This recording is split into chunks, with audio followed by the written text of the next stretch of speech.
ubunebwe n'umwanzi w'iterambere ry'igihugu tuvire hasi rimwe turwanye ubunebwe.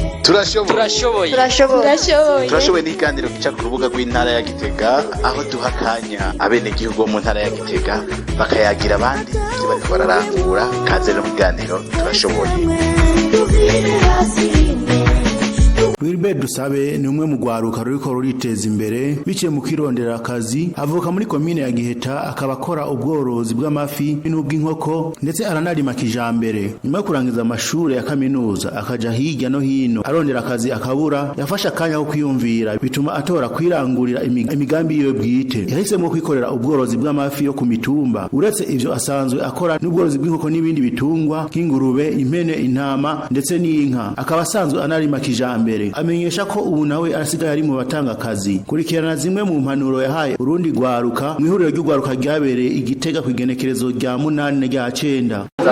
Kumenya icyambere kwemera kuva ahantu wari wifuza kuba bya twokwita kitera zone de confort, aho wifuza nimba kwemeye gukora mu biro ukabanza ukemera yuko ko ivyo biro uzobishikako ubwabo ukabanza ukabiha umwanya. Ikigira kabiri ni ukwemera no kutabanduka, bijya twita mu Faransa determination, kuvuga iyo umaze kubera iyo umuntu afashe umugambi harabamwe ibintu n'impanuro nyinshi, wowe wamaze kubona umugambi ukumva ko ari bushoboye kutabanduka uwo mugambi wawe.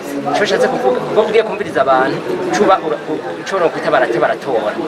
Hanyuma ikindi kigira gatatu nuko twogira ukwihanganira ibintu, icyo ni itara perseverance mu Faransa, kuvuga ziriya iyi nzira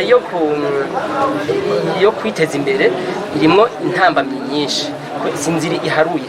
Mugo nivyo mvuga ati ko ari byo kwihanganira intambamyi, ubumenya igihe cyari cyo cyose ukamenya yuko ubwirizwa kuzirengana kandi ukabandanya. Hanyuma icyanyuma novuga ni umwete, ivyo no kwita courage mu Faransa. Nivyo onye bine umaze kubibona ucuheza ugaca ubona ico ushoboye gukora. Uzi neza yuko produit wawe imeze neza, kuvuga naho ubu uri mu mwobo baragusangaye. Babibonye hajya ku masanamu nerekanye je ibintu by'iwanje nagiye kubishira mu ishamba, nibarabara nuko nanifise umwanya muto, ibarabara n'iryo twagiye turaharura mu ishamba kugira dushike. Ariko uno munsi ni kigo novuga kiratiro nuko ntemera kuko baza kugira iratiro.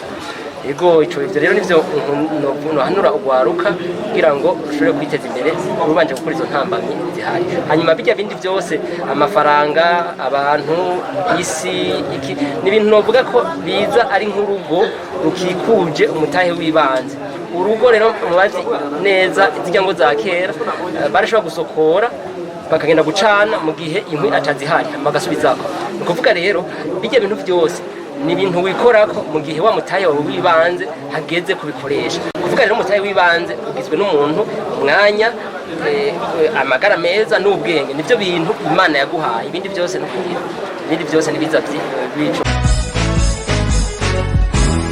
Ubunebwe n'umwanzi w'iterambere